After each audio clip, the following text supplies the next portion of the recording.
Ang China ay kasalukuyang dumadanas ng pagbaba ng populasyon sa isang aspeto. Ito ay ang pagbaba ng fertility rate ng bansa at mas dumadami ang datos ng tumatanda na sa China. Matutuklasan natin kung papaano nga ba ito nangyari.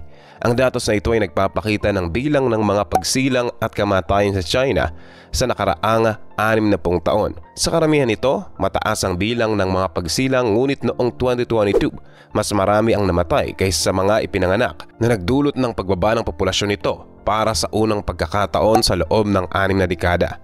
Upang maunawaan kung bakit ito malaking issue, isaalang-alang natin ito. Ang China ay ang nangungunang superpower sa pagmamanupaktura sa buong mundo at ito ay karamihang dulot ng kanyang malalaking populasyon. Halos 30% ng economic production ng bansa ay nagmumula sa pagmamanupaktura. Ngayon, narito ang populasyon ng China sa nakaraang 60 taon. Kahit na mawala pa ang halos 1 milyong tao noong 2022, ang populasyon nito ay halos kasing laki pa rin ng mga nagdaang panahon, 1.4 na bilyong tao. Ngunit inaasahan na ito ay magiging kalahati na lamang sa pagtatapos ng siglo.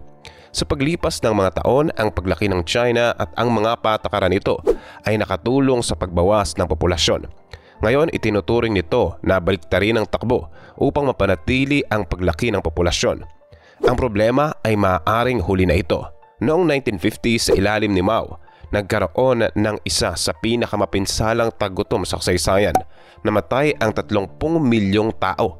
Kung titingnan natin ito sa datos ng mga bilang ng pagsilang at kamatayan, makikita natin ang malaking pagtaas sa bilang ng mga namatay. Nangyari ito habang bumaba ang bilang ng mga ipinanganak na nagdulot ng pagbawas ng populasyon. Subalit tulad ng karaniwang nangyayari sa mga digmaan, taggutom at iba pang malalaking krisis, pagkatapos nito ay nagkaroon ng baby boom. Sa kabuuan, kasama ang mga pandaigdigang pag-usbong sa medisina na nagbawas ng pagkamatay ng mga sanggol, mayroon ngayon ang bawat pamilya sa China na may 6 na anak. Ang bilang ng mga pagsilang ay biglang nagtaas na kinilala ng pamahalaan bilang malaking problema. Natanto ng pamumuno ng China na ang populasyon ay lumalaki ng masyado kaya kinakailangang gawin ang isang hakbang. Lumabas ang isang patakaran, mas huli sa pag-aasawa, mas mahabang agwat sa pagitan ng mga pagsilang at mas kaunting mga pagsilang. Bilang resulta, bumaba ang bilang ng mga pagsilang sa China. Subalit hindi ito sapat sa mga lider ng China at noong 1980 ipinatupad nila ang labis na patakaran ng 1.5 anak na naglimita sa mga karamihan ng pamilya sa isang anak lamang. Suportado ito ng napakatinding mga hakbang. Nagkaroon ng kampanya para sa esterilisasyon, pagpapasok ng IUD at induction ng mga aborsyon. At habang nagsimula ang mga kampanyang ito, sila'y naging mas matindi sa ilalim ng patakaran ng 1.5 anak, kung saan inesterilize ng China ang 20 milyong kalalakihan at kababaihan at nagpatupad ng halos 15 milyong aborsyon sa isang taon. Subalit natupad ng China ang kanyang layunin. Ang paglaki ng populasyon ay nasa ilalim ng kontrol. Gayunpaman, tulad ng madaling natuklasan ng China, ang mga patakarang ito ay sobrang epektibo. Upang mapanatili ang laki ng populasyon ng pangmatagalan, kinakailangan ang bawat mag-asawa ay mayroong average na 2.1 na anak. Ito ay tinatawag na replacement rate. Ang ideya ay isang anak ang pumapalit sa isang magulang at ang 0.1 ang pumupuno para sa mga bata na namamatay bago sila maging matanda. Subalit sa loob ng mahigit 3 dekada, ang fertility rate ng China ay malayo sa 2.1. Upang itaas ito noong 2016, tinapos ng China ang patakaran ng 1.5 anak at pagkatapos subukan ng patakaran ng 3 anak. Noong 2021, pinayagan na nila ang mga pamilya na magkaroon ng kahit ilang anak na gusto nila. Subalit hindi ito nagtagumpay. Isa sa malalaking dahilan ay ang natatanging istruktura ng pamilya na likha ng patakaran ng 1.5 anak. Tinatawag natin ito na 4-2-1. Sa istruktura ng pamilya kung saan mayroong 4 na magulang sa itaas ng isang mag-asawa at isang anak sa ibaba. Karamihan sa mga bansa ay may iba't ibang struktura ng pamilya. May mga 3 anak, may iba naman na wala. Ngunit sa 4-2-1 model ng China, ang milyong-milyong nag-iisang anak ay mas higit na napipilitan na alagaan ng kanilang nakakatandang magulang at lolo't lola. At ito ay maaaring gawing mas mahirap ang magkaroon ng maraming anak, lalo na't habang patuloy na tumataas ang gasto sa pang-araw-araw na buhay.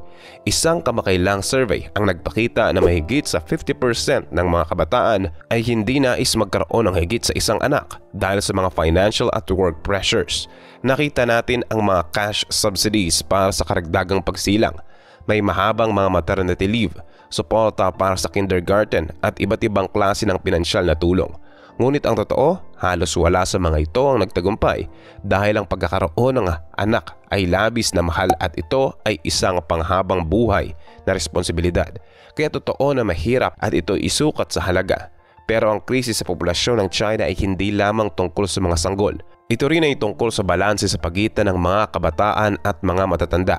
Kung titingnan natin ang mga datos ng populasyon na nagpapakita ng distribusyon ayon sa edad, makikita natin na ang mga bansa tulad ng Kenya ay may mabilis na paglaki ng populasyon.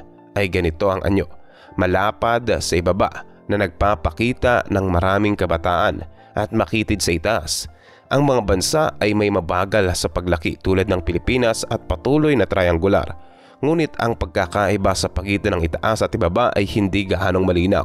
Ngayon tingnan natin ang China at pansinin na ang makitid na bahagi sa ibaba, kaya't mas kaunti ang mga sanggol, at ang mabigat na bahagi sa itaas, mas marami ang nakatatanda. Ito ay isang kaligayahan, dulot ng pag-unlad natin sa kalusugan at sa antas ng pamumuhay.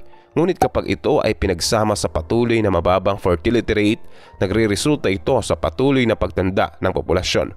Noong 2050, inaasahan na ang datos na ito ay magiging ganito. At ito ay magpapababa ng populasyon ng China, magpapalit sa kanilang labor force at magdadala ng bansa sa isang napakahirap na sitwasyon. Noong 1980s, naging pook para sa foreign investments. Mura ang pagmamanupaktura at export ang China. Kaalam, para matanggap ang 20,000 free ebooks na makakatulong sa iyo, i-check ang link sa description at comment section ng video ito. Isang henerasyon makalipas, ito ay sumiklab sa rango at naging isa sa pinakamabilis na lumalagang ekonomiya sa buong mundo batay sa GDP. Ngunit hindi lamang ito nakapagbababa ng birth rate, hindi rin ito nagresulta sa pantay-pantay na malakas na ekonomiya para sa lahat. Kung titingnan natin ang GDP per capita, ang pinakamahusay na indikasyon natin para sa antas ng pamumuhay, ang China ay mas mababa kaysa mga bansang may mataas na kita. Naging pangunahing ekonomiya sa buong mundo ang China ng halos isang gabi lamang. Ngunit ito ay nananatiling isang bansang may gitnang kita.